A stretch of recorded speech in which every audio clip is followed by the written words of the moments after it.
In today's video, I am going to teach you how to contact Steam support.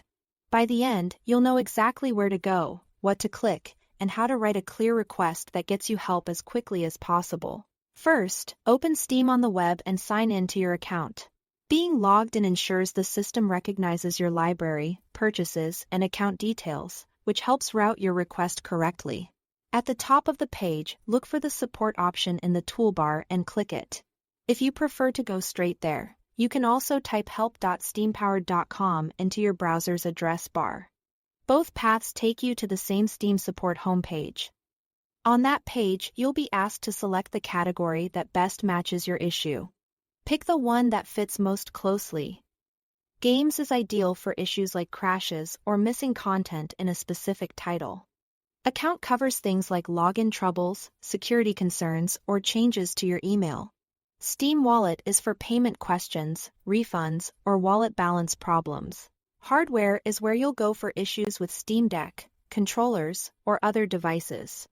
If you are unsure, choose the closest match. You can refine it with the next prompts. After selecting a category, follow the on-screen guidance. Steam will often show self-help articles tailored to your selection. These are worth a quick read. Many problems can be solved right there with official steps.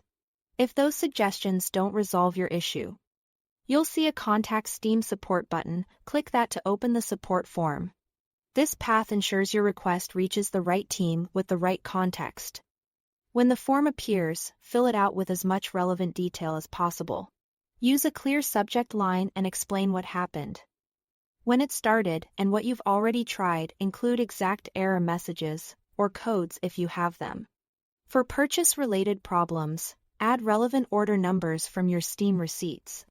Attach screenshots or files that illustrate the issue. Make sure they're readable and capture the full window if it helps clarify the situation.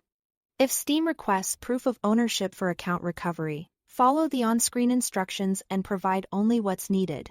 Avoid sharing sensitive data like passwords or full payment details. Keep your message concise but thorough. And focus on one issue per ticket so it's easy to process. Once everything looks good, submit the form. That's it. Thanks for watching.